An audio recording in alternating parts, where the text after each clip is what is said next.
All right, we'll get started. It's true, these lights are blinding. If you feel like moving up, I would love it, but I can't force you. My name is Marlies Van Dijk. I work in the quality department at Alberta Health Services. And thank you for coming to our session. I am particularly delighted about this because I think if I had to live my life over again, I would have been a radio talk show hostess. So this is like right up my alley. So I hope this group is ready. This is completely unscripted. This is not rehearsed. But I need your help because these leaders could be a little uncomfortable, except for Stephen. Really talking about some of the true things that we're facing. So I want you to help me speak up. So I want you to talk as much as you can. There's some mics here that I need you to walk up to because I can come to the crowd. So if you smile at me, you are dead. I'm definitely coming for you. All right. Before we get going, I'll just flip to my first slide. I love the AV people. They're doing such an amazing job. How many of you have heard of a TRIZ? I'm so glad our plenaries have. Oh my God.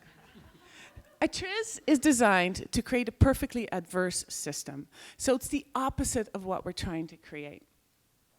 And the reason we do a TRIZ is it allows us to get out of the mindset that we're usually in.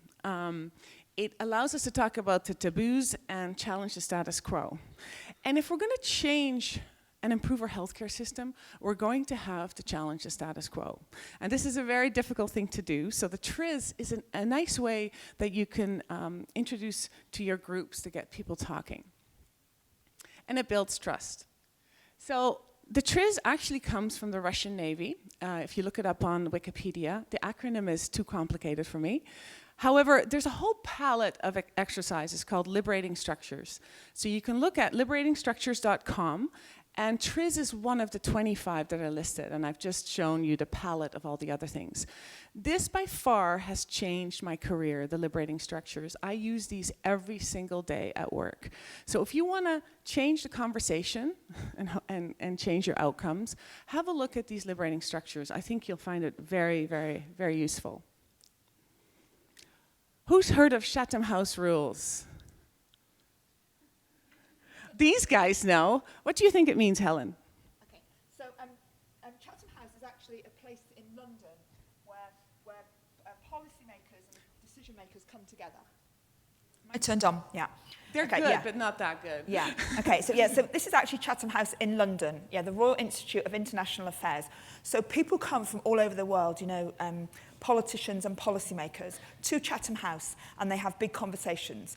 And Chatham House rules means that what gets said in the room stays in the room, so that everybody in the room should feel brave, okay? Because we know that it's going to stay in the room. So if you're going to tweet out something that gets said, you don't tweet, that the person who is the head of laboratories for Alberta Health System said da-da-da-da. Okay. If you want to tweet out and say a certain thing got said, that's fine. But the thing about Chatham House, you don't attribute it. Okay. Everyone's good? Are you getting nervous? No? So this means we're allowed to speak up, and I'm encouraging you to be as vocal as you want. The other thing that I want to stress is for us to change the conversation, I use this quite a bit. The comfort zone is here. Where the magic happens is usually in a different place. So get uncomfortable. It's okay because change is uncomfortable. So that's the other guideline I wanted to set. So the TRIZ question for today is, how can we be sure your healthcare strategy will fail? We talk a lot about strategy. We know it's an essential component of leadership in any organization. And so we decided this is the question. We're going to turn strategy upside down. So how many of you, obviously, have designed a strategy? Small, big? All right. How many of you have seen strategies bomb? Is this the 70% failure part? Okay, so start thinking about why did some things fail in the strategies you were involved with. But first I want to turn it to the panelists. They each get 2 minutes. We'll be gracious. And I want you to tell us, how can we design a healthcare strategy that's absolutely going to bomb? So Helen, you get to go first. Okay, so in my 2 minutes, I want to suggest 4 ways of making sure that our healthcare strategy fails. So the first thing I'd say, number 1, is only focus on the rational elements. So treat the strategy as if it's a kind of technical, rational thing, and avoid emotions or human instincts or complexity. Okay. Number 2, have your strategy designed by a panel of experts. Ooh. A small panel of experts, okay? Because we know that if you bring a diverse group of people together, they will consistently make better decisions and design better strategies than small groups of experts. Number 3, I'd say, have your strategy designed by managers and not leaders. Is that how it's going to bomb? Yeah, because if you want it to bomb... Okay, yes, I'm just clarifying. Yeah, if you want it to bomb, get managers to design it who aren't leaders, because managers are going to be the people that are going to implement and make things happen and manage the technical stuff. Okay, I'll give you a grace period. You get 10 more seconds. What's the difference between a manager and a leader in your eyes? A leader in my eyes is somebody who looks at the bigger system, looks at the bigger picture and works through others to make things happen. A manager is somebody who has to get the job done.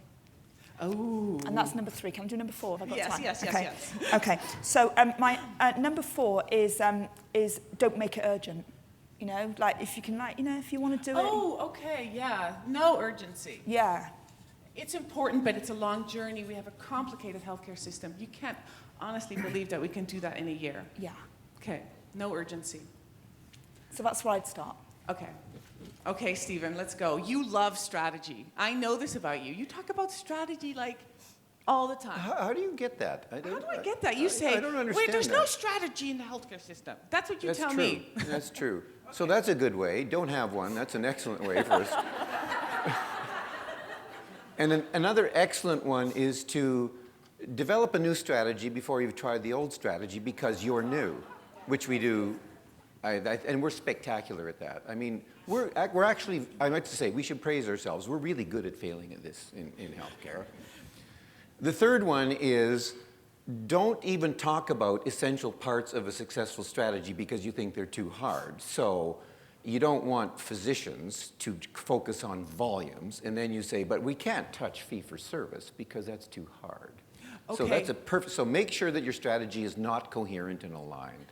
So you said not coherent, but also not talk about the elephant in the room. That's correct, Just pretend it's not there. That's right. Like, focus on the easy-to-do things that people will nod their heads and smile at, and don't even get into the other stuff. Ignore the elephant. We're polite. Okay. We're Canadians. Yes. So I think that's good. That's good for me to start. Thinking about hers. It's okay, Verna. You have another 30 seconds. Go, Stephen. What else? I've got 30 seconds. Well, I don't need any. I don't need. You don't need any more time. No, I'm good now. You're good. Okay. Yeah. Did you get enough from Stephen? Yes. Okay. Awesome. See, they don't want to. They like him. What is that? It's that personality thing we talked about. Okay, Verna, what's up? Right. What do you think? How are we going to make it bomb? So I think part of the struggle with strategies, if it's being done really top-down and you don't engage people. Ooh, top-down? You know, if only one person believes in the strategy, then you're kind of dead in the water. The other thing I think that really does strategies in is sort of not having local champions, people who really believe in it. So I think it gets to Helen, your point, as you had said earlier.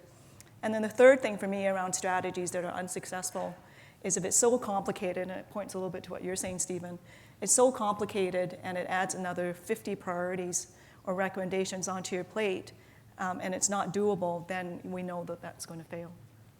Yeah, I will take my 30. Yes, which yes. is following on Verna, which is... Are you going to challenge Verna? No, okay. I'm building on it because she inspired me, which is... See the Chatham House, I make love sure these rooms. that you can put your strategy on a slide where you introduce it by saying, I know you won't be able to understand this, but... Hey, what about the purpose statements that are 45 words long or 37? It's amazing how many we have. Okay, slide. Yes, you can. Build on Verna Yes, as well. yes, Okay. yes. So another one I wanted to add, building on Verna, is design your strategy as a cathedral rather than a bazaar. Ooh. And what I mean by that is, you know, you see so many strategies. It's like the strategy implementation, and it's like a beautiful, sacred building with loads of structures and loads of work streams and accountable people, and you know, and it looks like a beautiful, sacred structure that's owned by the priests. Project management to the nth degree, But right? yeah. Yes, okay. Yeah. Whereas We are good at that, are we not? We are good at building Gantt charts. No? Yeah.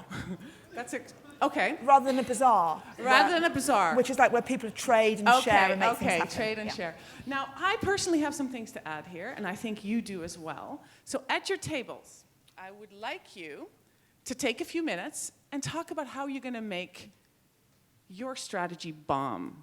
So you design it purposely to fail. Oh, I love it. I can actually walk around. Okay, I'll give you a couple minutes. Go ahead.